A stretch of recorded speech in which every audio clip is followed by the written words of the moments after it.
Brothers, pay attention and look at me. Don't talk to each other. Look at me. When the Prophet's hadith is mentioned, you shut your mouth. I'm telling you a hadith, you shut up. This is why you men are finished. Hello everyone, you are now watching Muslim Logic Fail number 3. The gentleman you just saw is Imran ibn Mansur, better known online as Dawah Man, a failed rapper turned Muslim preacher who now spreads the word of Allah through his countless YouTube videos. And as you can see, Dawah Man demands you pay attention. You'd better take him seriously. These are important, high-level ideas he's sharing. So how about we take a look and find out just exactly what Dawah Man is preaching. So let's begin by hearing Dawah Man's thoughts on a subject that Islam has always had great takes on: women. In 2017, Dawah Man made a video complaining about Muslim women on YouTube, or hijabi YouTubers. For some reason though, he couldn't direct the video at the YouTubers themselves, but rather at their husbands. Nowadays we have this culture on YouTube where you have sisters who make like YouTube videos and whatnot, and you know, like these hijabi YouTubers and whatnot, just generally YouTubers, and like, you know, their husbands are like involved. Well, isn't that awful? Supporting your wife, taking part in her hobbies, what is the world coming to? Like, I understand that some husbands might, you know, not have control over their wives, and their wives are, you know, dressing inappropriately, putting up all this makeup, just doing these hijab tutorials, and like some are not even hijabis, right? And like the husband's just getting involved like it's happy days. Now, you might be wondering why the Three Stooges care about how women look on YouTube, but they have a very good reason to be concerned. Some people are perverted, they're just lusted by her or something like that, they're in love with her or something I actually like know a guy who, one hijabi YouTuber, he actually masturbated over her.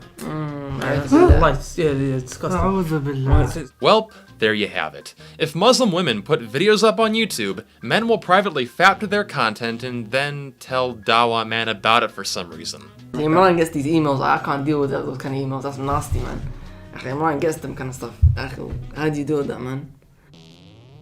But there's something else women have to worry about more than men fapping to their videos. No, not sexual harassment, not forced marriage or domestic abuse, but spirits, or as Islam calls them, the jinn. It's not just the perverted eyes of the evil men, but rather you also have to understand that you are being watched by the demons from the realm of the jinn as well. This is their plan, people. These are demons. And many a time it happens. So much I have dealt with these situations, my beloved sisters, that there is a sister and a jinn falls in love with her. And many a time it happens, I have seen that because the jinn is in love now, he destroys the girl's life. He doesn't allow her to get married. Anytime she moves to getting married, he destroys, stops it from happening. Or, if she does get married, he causes problems between the husband and the wife. Wallahi, these are things I have seen, I've dealt with them, personally I've dealt with these situations. So with this compelling information Dawah Man is sharing, it might come as a shock to you that apparently many of these sisters out there aren't praying. So I was at home just before I came here. I started to think and ponder over the sisters, and I was particularly thinking about the sisters who are not practicing. I was particularly thinking about the sisters who don't pray, sisters who are doing haram. You know, some of them wear hijab, some of them don't. And wallahi, like, it really hurts. Who would have thought that people would prefer liberty over having virtually every aspect of their lives controlled? But there is one woman that Dawah Man has especially strong opinions on, and her name is Mary Jane. While most people think of Islam banning alcohol, according to Dawah Man, Islam also bans smoking weed. Inshallah, today I'm going to be discussing weed from the angle of the Quran and the Sunnah. So a lot of people are probably shocked, thinking, weed, was it around at the time of the Prophet ﷺ? Is there any verses, any ayat in the Quran that talk about weed? And you'll be very shocked, inshallah ta'ala, how the Quran and the Sunnah, it deals with this issue very well. The Prophet ﷺ said anything that will intoxicate you, if you drink a lot of it, if you smoke a lot of it, if you sniff a lot of it, if you eat or inhale a lot of it, it will be haram for you even if it's a small amount. Does it have the ability to get you high? Does it have the ability to intoxicate? Yes, it does. If that's the case, then you've got to stay away from it. Well, that's interesting, Dawah man, because there's something else out there that can also get you high. Water. H2O, dihydrogen monoxide. That's right. If you drink enough water, you can experience a phenomenon called water intoxication. Symptoms of water intoxication include head pain, cramping, nausea, and fatigue. In some cases, it can even be fatal. Now granted, you have to drink a lot of water for this to happen, but as you said... Does it have the ability to get you high? Does it have the ability to intoxicate? Yes, it does. If that's the case, then you've got to stay away from it. So, following your logic, you should stop drinking water. But along with being an intoxicant, Dawah man has another reason for why it's bad to light up. Another thing that it does to you, it makes you ma'boonin. What's ma'boon? What's ma'boonin? I tried to find an English word for this that would describe it, but it's a bit of a mad word. The word is calamite. Does anyone know what a calamite is? Calamite is basically a young boy that is left for homosexual activity. Ibn Taymiyyah says it turns you into a young boy that's gay, basically. It inherits in you homosexuality. Weed makes you homosexual. Oh no, Alex got it all wrong. It wasn't the chemicals in the water, it was the weed. I don't like them putting chemicals in the water that turn the friggin' frogs gay. I've yet to see any research showing that weed, or any drug for that matter, can change your sexuality, but let's hear him out. Music, alcohol, fornication, each one leads to the other. You listen to music, it's gonna lead you to get drunk because you're gonna listen to music in a club and you're gonna sleep with a chick after.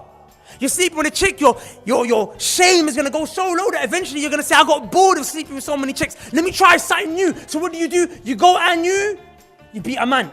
Well, can't really argue with that logic. So now let's quickly talk about punishments. Because when a person does a wrong thing, they need to be punished. Anyone who drinks the alcohol, or he smokes weed, or he sniffs coke, takes this drug, fajliduhu, lash him. How many times? He gets lashed 80 times. If he does it again, fajliduhu, lash him again 80 times. If he does it again, fajliduhu, lash him again 80 times. If he does it for the 4th time, this guy's not getting it. No more lashes. Yeah, it's almost like this method of discipline doesn't work. Perhaps instead of lashing, you could try what they've done in Portugal, where they've enacted drug decriminalization, focusing less on punishment and more on treatment. And, as a result, the drug problem in Portugal has improved. At one point, hundreds of people were dying every single year from opioids, but now that number's been cut dramatically by 90%. So, wouldn't this technique be better than whipping people like cattle? The Prophet said, "Faqtuluhu, kill him."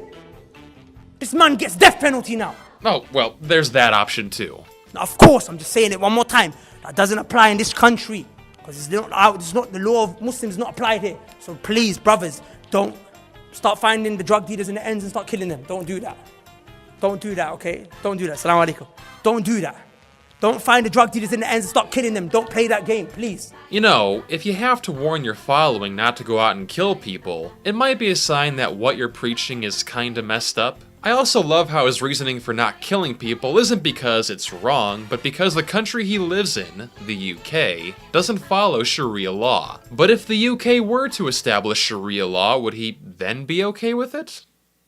Maybe I shouldn't worry about that though. There are far bigger issues out there anyway, like the non-believers. As a Muslim preacher, Dawah man has a bone to pick with those who don't believe in the God Allah, especially those who don't believe in any God. If you thought the portrayal of atheists in God's Not Dead was bad, get ready. Dawah man has portrayed atheists as being the Terminator, I've come to terminate your belief in the unseen. Psychotic killers of chocolate bunnies, You don't matter. and even drinkers of their dad's sperm. In a video which Dawah man apparently spent 5 months on. I have a video that I've done for about 5-6 months, and it's, in my humble opinion, it's my most, it's my best video. Well, let's take a look. For this part of the video, however, I'll be turning it over to ex-Muslim YouTuber Apostate Prophet, and I'll return shortly. Hello everybody, this is the Apostate Prophet. Dawah Man in this video basically speaks about how in atheism there is nothing wrong with drinking your dad's sperm, which is why atheists shouldn't react so disgusted. Drinking semen doesn't harm anyone, and it has nutritional value. So go drink your dad's sperm, man. What are you waiting for? He's not entirely wrong. There might be theoretically nothing wrong with drinking your dad's semen, the substance in and of itself. But here's something for you, Dawah Man. Snot, mucus, a booger is something that you could logically eat and doesn't harm anyone, and it doesn't seem to have serious health risks. Yet we don't do that, not because it is an evil act, but because it is simply disgusting. We don't just reject everything because it is evil. We simply don't do many of the things that we don't do because we seriously don't want to do them. Otherwise, let me know, Dawah Man, and I'll send you a year's collection of everything that comes out of my nose, with pleasure. But okay, let's get closer to the subject matter. We could associate drinking your dad's semen with having a sexual relationship with your dad. That is simply something we are not into. We ban it as a society. We grow up feeling that it is wrong and disgusting, and we learn that it is extremely harmful to us, to our offspring that we naturally care about, and the societies that we live in. And that is probably the reason why we usually feel a natural disgust. And if we are vastly disgusted by that, then we will be disgusted by drinking the semen as well. The entire point of his video is to explain that atheists are disgusted by drinking their dad's semen, because we all have the same sense of morality, and that there cannot be a rational explanation to the origin of this morality except that our morality comes from a higher being, which of course is the Arabic god Allah. First off, we don't all have the same sense of morality, and neither did humans have the same morality all the time. If I told Dawah Man now that cultures outside of Islam don't have the same sense of modesty, and that we don't turn the female skin into this huge trigger for hungry rapist men, he would try to explain to me that the hijab is absolutely necessary in order to make society better. Yet all those who are not Muslims would heavily disagree with him and think that his argument for the hijab was morally wrong. Numerous other examples include Islam's lenience on child marriage. Even modern Muslims today find that disgusting. You as Muslims generally find alcohol very bad and despise the eating of pork, while other cultures totally enjoy alcohol and like pork as their favorite food. Most people in the West or in East Asia find it absolutely beautiful to have a dog at home. In Islam, having dogs at home is evil. Most cultures consider pictures an essential part of humans and their progress. In Islam, pictures of living beings are evil. In the past, humans considered it normal to rape, to murder, to loot and to enslave, to sacrifice people to gods, to stone each other, and much more. Well, some of us still do. Much of that has changed because we are constantly changing. We are definitely not wired the same way regarding morality. Dawah Man gets very confused throughout his video and compares drinking your dad's semen to murder and rape and genocide. The problem is that he doesn't understand social contract. We don't abstain from murder and rape just because we find it disgusting. We forbid these things as a society because historically and sociologically explained, humans made social contracts and built their rules with these. We agreed on such rules because we had to learn to live together without chaos, because we don't like being caught in chaos, because it endangers our own existence. So we agreed to common values for our own good. It's really that simple. This is how we make rules. Our rules are neither completely arbitrary, nor do they come into our veins from a higher being. And seriously, how can a Muslim apologist speak of common moral values and what is disgusting and what is not disgusting, when it is Islam that recommends the drinking of camel urine, which is not only disgusting but also harmful, the dipping of flies into your soup before you finish it, and when it is the Muslim community that widely practices cousin marriage, which the rest of humankind finds disgusting. But let me see you with a yellow bottle next. Stay away from Islam. If you want to watch more of Apostate Prophet's content, a link to his YouTube channel can be found down below. But if you thought Dawah Man had a low view of non-believers in that video, take a look at his upload titled, "Are You Better Than a Cow?" Basically, I want to introduce you to some friends that we have over here. We've got some cows, as you can see. Basically, brothers and sisters, just seeing the cows reminded me of an ayah in the Quran where Allah subhanahu wa ta'ala describes the people who are misguided. Allah subhanahu wa ta'ala says they're more misguided than the cattle. They are more astray than the cattle, right? If you think about it, brothers and sisters, a human being, right, who doesn't believe in Allah subhanahu wa ta'ala, he has less value than these cattle right here. Because at least from this cattle and these cows, you can get milk. At least from these cows, you can get leather. But what is going to come from a human being who is misguided, who doesn't worship Allah?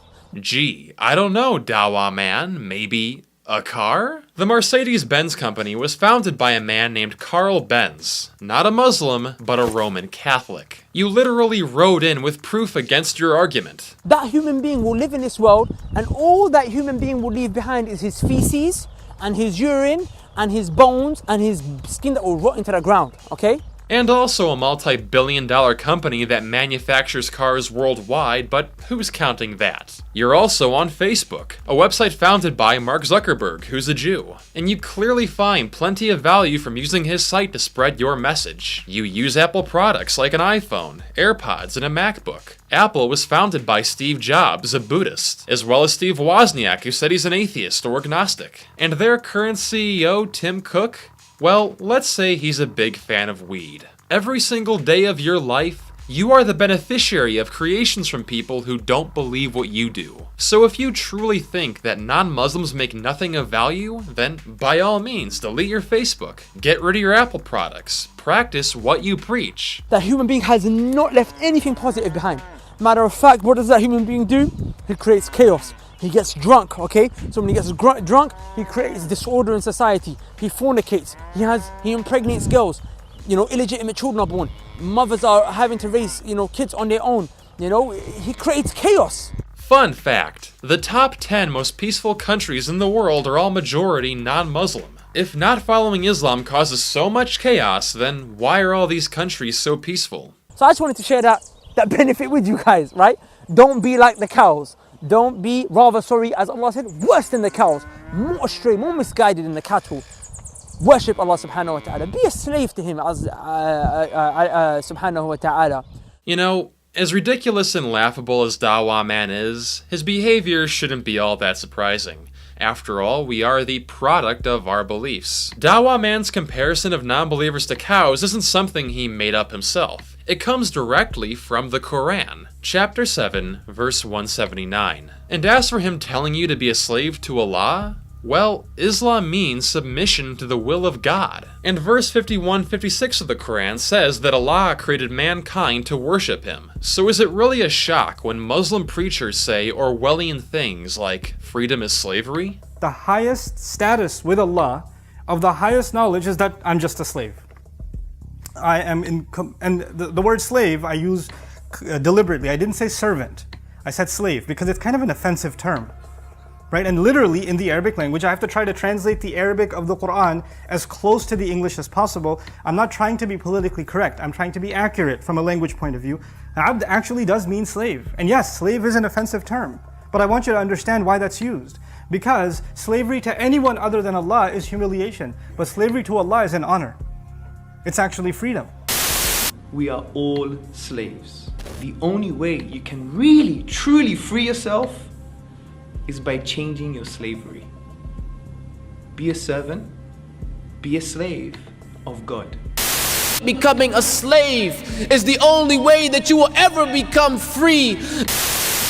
True freedom can only be obtained by being a slave to the one who gave you life, the one who will bring you to death. The only religion that calls for this complete submission to the Creator and not His creation, and places submission to His creation, is Islam. Are these beliefs compatible with Western Enlightenment values? Do they really have a place in the 21st century? I don't know about you, but I refuse to be a slave.